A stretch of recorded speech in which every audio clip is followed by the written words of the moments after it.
Friends, स्वागत है आप सभी का आपके अपने YouTube channel your history guide पर। तो फ्रेंड्स, हमारे एसएससी जीडी के लिए जो खाकी सीरीज चल रही है जीके जीएस के प्रैक्टिस के लिए, आज उसका पार्ट 2 है। कौन सा पार्ट है दोस्तों? पार्ट 2 है। इससे पहले पार्ट 1 हम सभी ने देखा कि पार्ट 1 में किस प्रकार हम सभी क्वेश्चन को कर रहे हैं। ये दोस्तों पार्ट 2 है। दोस्तों, हम ये प्रैक्टिस सेट में ऐसे आप सभी के जीके जीएस को कवर करेंगे कि एक भी क्वेश्चन इससे बाहर नहीं जाने वाला है।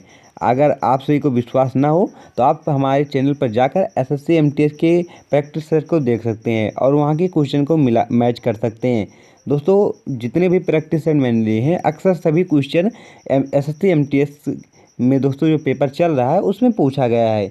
इसलिए आप सभी को खाकी सीरीज जरूर ही लेना है और शुरू से लेकर लास्ट तक देखना है। और क्लास की पीडीएफ के लिए आप हमारे टेलीग्राम चैनल से जुड़ सकते हैं, वहाँ पर आप सभी को क्लास की पीडीएफ मिलने वाली है। चलिए अब आज पार्ट 2 जो है इसे देखते हैं। पहला क्वेश्चन देखते हैं, भारत के पहले ओलंपिक स्वर्ण पदक विजेता खिलाड़ी कौन थे? भारत के पहले ओलंपिक स्वर्ण पदक विजेता खिलाड़ी कौन थे? ऑप्शन आप यहाँ पर देख सकते हैं, कर्णम मल्लेश्वरी है, अभिनव बिंद्रा है, मिल्खा सिंह है, पीटी उषा है। तो राइट आंसर क्या है? ऑप्शन दोस्तों हमारा भी बिल्कुल राइट है, अभिनव बिंद्रा। अभिनव बिंद्रा ने भारत के लिए सर्वप्रथम स्वर्ण पदक जीता था। चलिए इनके बारे में और जान लेते हैं, इन्होंने कब जीता था। अभिनव बिंद्रा 2008 में बीजिंग ओलंपिक में 10 मीटर एयर राइफल इवेंट में भारत को स्वर्ण पदक दिलाया। वह ओलंपिक में स्वर्ण पदक जीतने वाले पहले भारतीय खिलाड़ी हैं। ये आप याद रखिएगा। ये दोस्तों इम्पॉर्टेंट क्वेश्चन है। कहाँ पर जीता था? बीजिंग में। कब जीता था? 2008 में। किस में जीता था? 10 मीटर एयर राइफल इवेंट में जीता था। ये 3 पॉइंट इसमें इम्पॉर्टेंट हैं। एक क्वेश्चन ऊपर से बन सकता है और 3 क्वेश्चन यहाँ से, तो 4 क्वेश्चन यहाँ से आप याद रखिएगा। फुटबॉल वर्ल्ड कप 2018 का विजेता कौन था? फुटबॉल वर्ल्ड कप 2018 का विजेता कौन था? जर्मनी, अर्जेंटीना, फ्रांस या फिर दोस्तों क्या है, ब्राज़ील। तो राइट आंसर क्या है? ऑप्शन सी हमारा बिल्कुल राइट है, फ्रांस। कौन विजेता था? फ्रांस था। फ्रांस ने 2018 में फीफा विश्व कप में क्रोएशिया को 4-2 से हराकर तीसरी बार विश्व चैंपियन बनने का गौरव हासिल किया। नेक्स्ट देखते हैं, भारत के सबसे सफल क्रिकेट कप्तान कौन है? भारत के सबसे सफल क्रिकेट कप्तान कौन है? सौरव गांगुली, विराट कोहली, महेंद्र धोनी या फिर राहुल द्रविड़। तो राइट आंसर क्या है? MS धोनी, महेंद्र सिंह धोनी जी भारत के सबसे सफल क्रिकेट कप्तान हैं। इनके बारे में और देख लेते हैं, इनके बारे में आखिर क्या इंपॉर्टेंट पॉइंट यहाँ से बन सकती है। महेंद्र सिंह धोनी की कप्तानी में भारत ने 2007 में T20 विश्व कप, 2011 में वनडे विश्व कप और 2013 में चैंपियंस ट्रॉफी जीते। वह भारत के सबसे सफल और लोकप्रिय क्रिकेट कप्तान माने जाते हैं। इनकी कप्तानी में क्या क्या जीता गया है, ये इंपॉर्टेंट हो सकता है दोस्तों। महेंद्र सिंह धोनी जी की कप्तानी में 2007 में क्या जीता गया? T20 वर्ल्ड कप जीता गया। 2011 में क्या जीता गया? वनडे वर्ल्ड कप जीता गया। 2013 में जो है चैंपियंस ट्रॉफी जीती गई। ये इंपॉर्टेंट है, इसे भी आप याद रखिएगा। नेक्स्ट, पहले पुरुष टेनिस खिलाड़ी जिन्होंने 20 ग्रैंड स्लैम एकल खिताब जीते वह कौन है? पहले पुरुष टेनिस खिलाड़ी जिन्होंने 20 ग्रैंड स्लैम एकल खिताब जीते वह कौन है? Rafael Nadal, Roger Federer, Novak जोकोविच। तो राइट आंसर क्या है? ऑप्शन सी हमारा बिल्कुल राइट है दोस्तों। नोवाक जोकोविच जो हैं ये पहले पुरुष टेनिस खिलाड़ी थे जिन्होंने 20 ग्रैंड स्लैम जीते हैं। इनके बारे में और इम्पोर्टेंट पॉइंट जो हो सकता है उससे देख लेते हैं।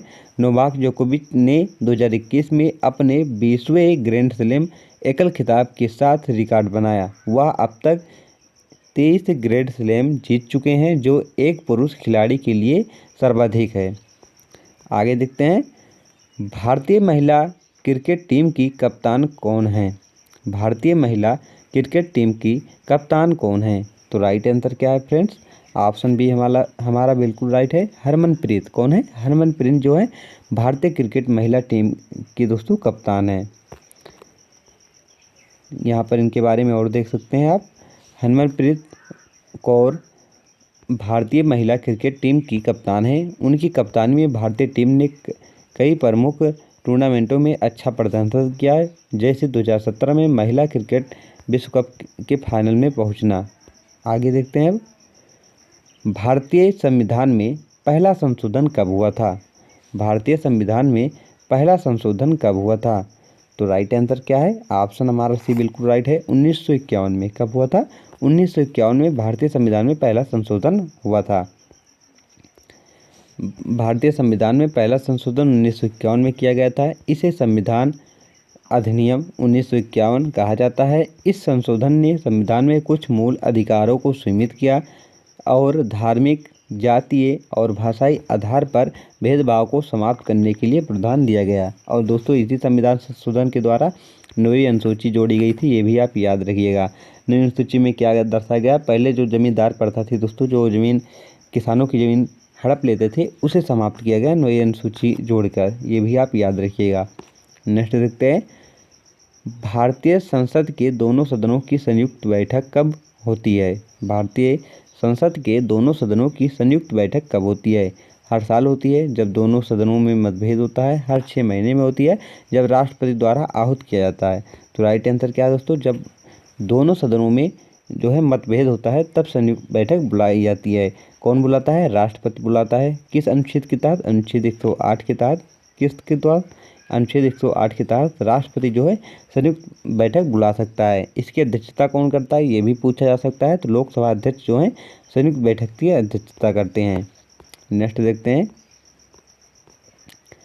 भारत में राष्ट्रपति चुनाव की प्रक्रिया क्या है? भारत में राष्ट्रपति की चुनाव की प्रक्रिया क्या है? सीधे चुनाव होता है, अप्रत्यक्ष चुनाव होता है, मंत्रिमंडल द्वारा चयन होता है, राज्यसभा द्वारा चयन होता है। तो राइट आंसर क्या है? अप्रत्यक्ष चुनाव होता है। कैसा? अप्रत्यक्ष चुनाव होता है।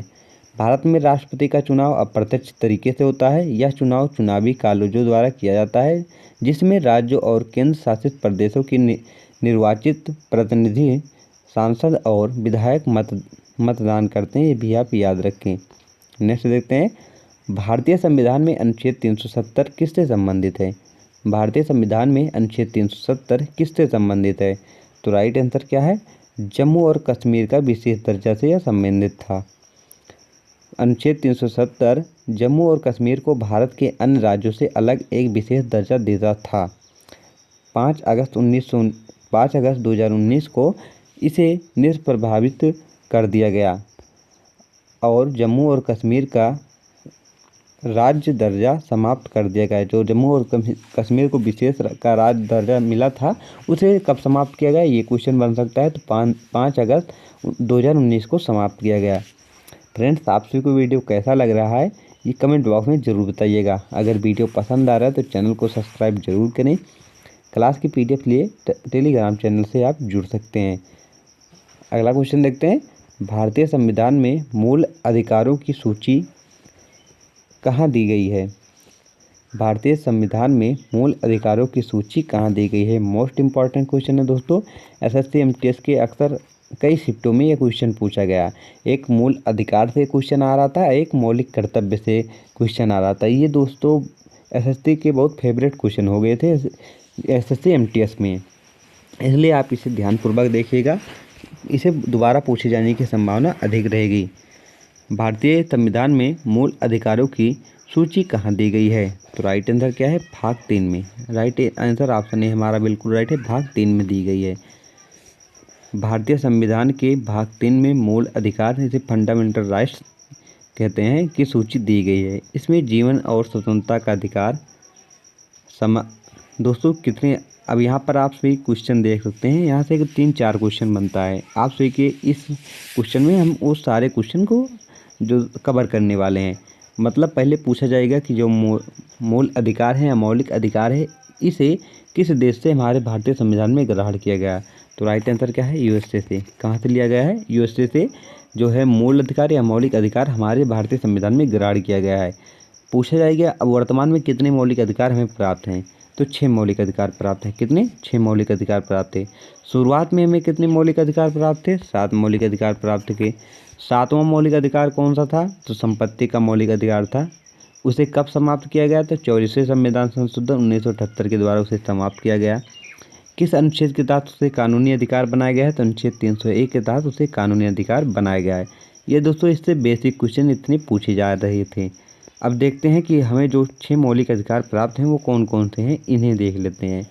तो इनमें से जीवन और स्वतंत्रता का अधिकार पहला मौलिक अधिकार हमारा है, समानता का अधिकार दूसरा है, तीसरा धर्म की स्वतंत्रता का अधिकार तीसरा है, और इसी प्रकार दोस्तों अन्य है। इसके बाद शोषण का अधिकार है दोस्तों, संवैधानिक उपनिवेशिक उपविचारों का अधिकार है। इस प्रकार हमें 6 मौलिक अधिकार प्राप्त हैं। चलिए आगे देखते हैं। विश्व का सबसे बड़ा महासागर कौन सा है? विश्व का सबसे बड़ा महासागर कौन सा है? तो राइट आंसर क्या है? ऑप्शन दोस्तों डी हमारा बिल्कुल राइट है, प्रशांत महासागर। कौन सा? प्रशांत महासागर जो है विश्व का सबसे बड़ा महासागर है। इसमें एक गर्त पाई जाती है, मैरियाना गर्त, तो जो विश्व की सबसे गहरी गर्त है, ये भी आप याद रखिएगा। सबसे छोटा महासागर आर्कटिक महासागर है, ये भी आप याद रखिएगा। इसके बारे में और देख लेते हैं। प्रशांत महासागर विश्व का सबसे बड़ा महासागर है, जिसका क्षेत्रफल कितना है? 168.72 मिलियन वर्ग किलोमीटर भी है। और यह महासागर एशिया, अमेरिका, ऑस्ट्रेलिया और अंटार्कटिका के बीच स्थित है। नेक्स्ट देखते हैं। अगला हमारा क्वेश्चन है फ्रेंड्स कि भारत का सबसे बड़ा राज्य कौन सा है? भारत का सबसे बड़ा राज्य कौन सा है? तो राइट आंसर क्या है? राजस्थान। लेकिन कब? क्षेत्रफल की दृष्टि से। अगर पूछा जाए कि भारत का सबसे बड़ा राज्य क्षेत्रफल की दृष्टि से कौन सा है, तब राजस्थान होगा। जनसंख्या की दृष्टि से पूछे तो उत्तर प्रदेश होगा, ये भी आप याद रखिएगा। यहाँ पर दोस्तों क्षेत्रफल के हिसाब से पूछा गया है, इसलिए राजस्थान होगा। राजस्थान भारत का सबसे बड़ा राज्य है, जो 3,42,239 वर्ग किलोमीटर क्षेत्रफल में फैला हुआ है। यह राज्य भारत के पश्चिमी भाग में स्थित है और इसकी राजधानी जयपुर है। राजस्थान की राजधानी जयपुर है, ये भी आप याद रखिएगा। नेक्स्ट, माउंट एवरेस्ट की ऊंचाई कितनी है? इंपॉर्टेंट क्वेश्चन है, ये भी क्वेश्चन पूछा गया था। माउंट एवरेस्ट की ऊंचाई कितनी है? तो राइट आंसर क्या है? ऑप्शन ए हमारा बिल्कुल राइट है। 8,848 मीटर जो है माउंट एवरेस्ट की ऊंचाई है। इसके बारे में और इम्पॉर्टेंट फैक्ट जो बन सकते हैं, इसे देख सकते हैं। माउंट एवरेस्ट विश्व की सबसे ऊंची चोटी है, जिसकी ऊंचाई 8,848 या फिर कितनी है दोस्तों? 2,90,029 फीट जो है इसकी दोस्तों क्या है? ऊंचाई है। यह हिमालय पर्वत श्रृंखला में स्थित है और नेपाल और तिब्बत की सीमा पर स्थित है। यहाँ से यह क्वेश्चन बनता है, माउंट एवरेस्ट किन दो देशों के बीच है? तो नेपाल और तिब्बत। कहीं पर दोस्तों मिल जाता है क्या? भारत और तिब्बत। ऑप्शन में रहेगा भारत और तिब्बत, तो बहुत से लोग तो भारत और तिब्बत टिक करेंगे, लेकिन नहीं, नेपाल और तिब्बत है, ये आप याद रखिएगा। नेक्स्ट देखते हैं। भारतीय उपमहाद्वीप में कौन सी नदी महासागर में प्रवाहित होती है? भारतीय उपमहाद्वीप में कौन सी नदी जो है महासागर में प्रवाहित होती है? तो राइट आंसर क्या है? नर्मदा। नर्मदा नदी जो है महासागर में प्रवाहित होती है। बाकी गंगा नदी जो है दोस्तों, ब्रह्मपुत्र जो है, बंगाल की खाड़ी में प्रवाहित होती हैं। नर्मदा नदी भारत की एकमात्र नदी है जो पश्चिम दिशा में बहती है और यह अरब महासागर में गिरती है। यह मध्य प्रदेश और गुजरात राज्य से होकर बहती है और लगभग 1,312 किलोमीटर लंबी है। कितनी इसकी लंबाई है? 1,312 किलोमीटर इसकी लंबाई है। किस राज्य में बहती है? गुजरात, मध्य प्रदेश में होकर यह जाती है। आगे देखते हैं। सामुद्रिक जलवायु किस क्षेत्र में पाई जाती है? सामुद्रिक जो जलवायु है किस क्षेत्र में पाई जाती है? आर्कटिक क्षेत्र में, उष्णकटिबंधीय क्षेत्र में, समशीतोष्ण क्षेत्र में या समुद्र तटवर्ती क्षेत्र में? तो राइट आंसर क्या है? समुद्र तटवर्ती क्षेत्र में पाई जाती है। समुद्री जलवायु समुद्र तटवर्ती क्षेत्रों में पाई जाती है या जहाँ मौसम में अधिक परिवर्तन नहीं होता है। इस जलवायु में गर्मी और सर्दी दोनों की सामान्य होते हैं दोस्तों। जो गर्मी और सर्दी होते हैं दोनों सामान्य होते हैं, ना अधिक गर्मी ना अधिक ठंडी होती है, दोनों बिल्कुल इक्वल रहते हैं और वर्षा स्तर उच्च होता है। यह जलवायु समुद्र के प्रभाव से नियंत्रित होती है। जैसे कि यूरोप के पश्चिमी तटों और उत्तरी अमेरिका के प्रशांत तटों पर है, उसी प्रकार दोस्तों भारत में ही ये समुद्री जलवायु जो होती हैं बिल्कुल निश्चित होती हैं। नेक्स्ट देखते हैं, भारत का पहला स्वतंत्रता संग्राम 1857 किसे कहा जाता है? मतलब जो 1857 की क्रांति हुई थी उसे क्या कहा जाता है, ये आपसे इसे पूछा जा रहा है। भारतीय स्वतंत्रता संग्राम कहा जाता है, प्रथम विश्व युद्ध कहा जाता है, सिपाही विद्रोह कहा जाता है, या फिर चंपारण आंदोलन कहा जाता है। तो जो 1857 की क्रांति हुई थी उसे सिपाही आंदोलन कहा जाता है। क्या? सिपाही विद्रोह कहा जाता है। क्या फ्रेंड? सिपाही विद्रोह। अगर यही पूछा जाए कि 1857 में एकमात्र महिला जिन्होंने अच्छे तरह से 1857 की क्रांति में भूमिका निभाई थी वो कौन थी? तो रानी लक्ष्मीबाई थी। क्या थी? कौन थी? रानी लक्ष्मीबाई थी। यहाँ पर आप सभी देख सकते हैं इसके बारे में। 1857 सिपाही विद्रोह, जिसे प्रथम स्वतंत्रता संग्राम भी कहा जाता है, भारत में ब्रिटिश शासन के खिलाफ पहला बड़ा विद्रोह था। यह विद्रोह भारतीय सिपाहियों द्वारा मेरठ से शुरू हुआ और यूरोप और पूरे उत्तर भारत में फैल गया। नेक्स्ट देखते हैं, भारतीय राष्ट्रीय कांग्रेस की स्थापना कब हुई थी? भारतीय राष्ट्रीय कांग्रेस की स्थापना कब हुई थी? तो राइट आंसर क्या है? ऑप्शन बी हमारा बिल्कुल राइट है, 1885 में। कब हुई थी फ्रेंड्स? 1885 में हुई थी। भारतीय राष्ट्रीय कांग्रेस की स्थापना 28 दिसंबर 1885 को हुई थी। इसकी स्थापना का उद्देश्य भारतीयों को राजनीतिक मंच प्रदान करना और ब्रिटिश शासन के खिलाफ आवाज़ उठाना था। इसके पहले अध्यक्ष कौन थे? तो बीसी बनर्जी जी थे। कौन? बीसी बनर्जी थे।